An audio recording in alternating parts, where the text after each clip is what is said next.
Hey guys, today we are talking about relationships. I know, gross. We're gonna look at 3 different things: singleness, dating, and being in a relationship. Stay tuned.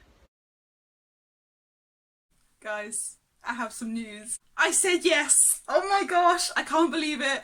I went into the store, I was looking at the jewellery, I found this gorgeous ring, and I said to myself, do I want it? Yes! Ah!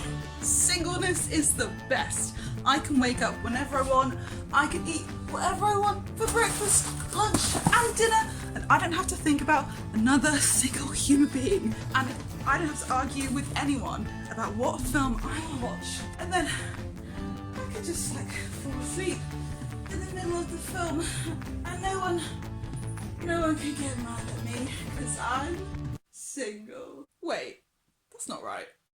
If you're a single Christian, you, my friend, are in a relationship with God. You wouldn't spend all week without seeing your boyfriend and girlfriend. So why do we do that with God? You wouldn't be in a long-term relationship with someone and never go on dates with them. So why don't we spend intentional time with God? You wouldn't go a long time without telling your boyfriend or girlfriend something you like about them. So why do we so often forget to tell God that we love him? Wait. But that's not the only side of it. If you are in a relationship with God, well, my friend, he is in a relationship with you. And God is love itself. You are literally in a relationship with love. It would be really unwise to go out with a human that didn't love you and want the best for you. But being in a relationship with God means that we can have total security in that. That means that with God as your partner, one of the ways that he is going to love you is by helping you and encouraging you to love yourself. And that means standards, people. That means making the most of your day, because it's your day. It means not dressing like a slob, because it's good for you to enjoy a body that's hygienic and presentable. And it means going out to see your friends, because you have your own world that is yours and is not dependent on a partner. Pastor Michael Todd said that your relationship is only ever going to be as good as your singleness, because when you do enter a relationship, what you're bringing is what you have. Therefore, the more you can invest in yourself now, the better your relationship will be, because you're going to have more things to bring. The love that you have for yourself now is not going to improve later just because you're in a relationship. And the love that you have for God now is not going to improve later just because you're in a relationship.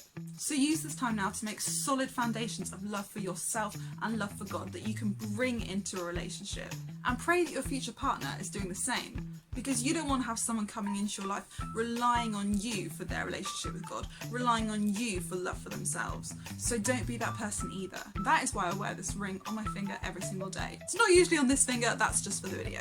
But I wear it every day as a reminder that my singleness has importance, and my singleness is not useless. It's not a time filler until my next relationship. This is my daily reminder. But what's yours? She's the one. Her eyes are just so dazzling. Her hair so radiant. Oh, I love her so much. She's the most popular girl in school. But we could be together. Like Prince Charming and Cinderella. Oh, I'm going to ask her out.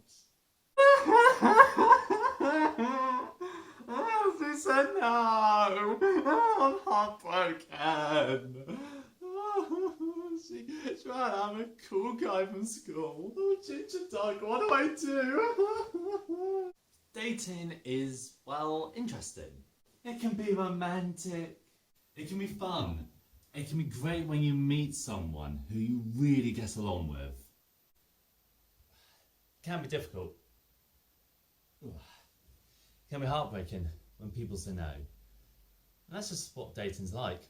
Today I want to give you some tips on how to put God at the centre of your dating. First tip is include God in your dating. I don't mean go on dates with God.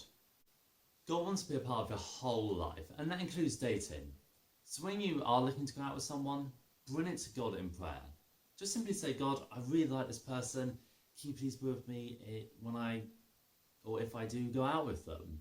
That doesn't mean God's going to make it easier or suddenly you will go out with a person. But just like having friends with you is really helpful when you're dating someone, so having God with you when you're dating someone is a massive help. My second tip, make God the centre of your relationship.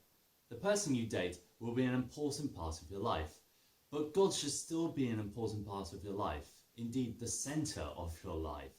So make him the centre of your relationship. This might be that you and the person you're dating with might pray together or ask each other how your faith is.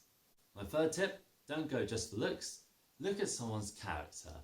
There's a story in the Bible where God guided this guy called Samuel to pick a new king for Israel. He sent Samuel to this family, and you would have thought that God would have wanted the tall, handsome, strong men of the family. But no, actually God asked Samuel to anoint the youngest shepherd boy to be the king. This king is King David, and he's one of the greatest kings of the Bible. God chose his character over his appearance. So look at someone's character. So those are my 3 tips. Include God in your dating, make God the centre of your relationship, and don't just go for looks, look also at someone's character. Now these 3 tips are not the easiest to keep, I can certainly say that myself, but they're really helpful tips, I hope, to help you with dating.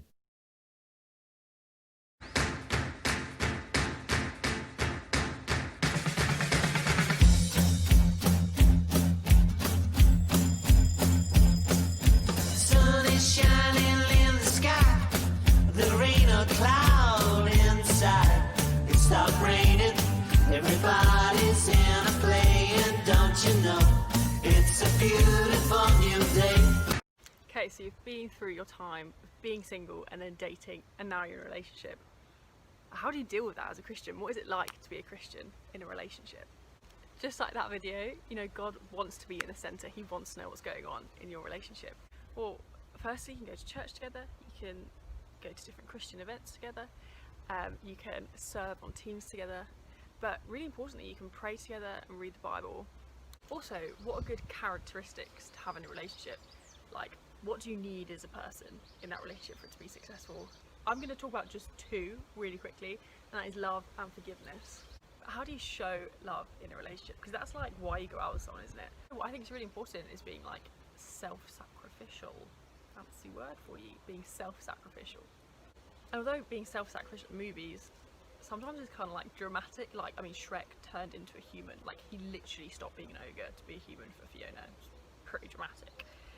But for us, we don't have to look to Shrek, we can actually just look to God. If we want to understand what it truly means to love someone, we've got to look at the Bible, we've got to look at everything that God does for his people, how much he loves them, how much he gives up, how he keeps his promises. What about forgiveness? If you're anything like me, I love a little bit of drama. I'm also very stubborn, so getting me to back down in an argument is pretty rare, to be honest. It's pretty rare, very stubborn. We've also got to learn to say sorry, which I am equally as bad at. But if I look to the Bible and I look at Jesus and God, I can see the level of forgiveness. You know, Jesus died on the cross that we could be forgiven. That's self-sacrificial and forgiveness and love all in one.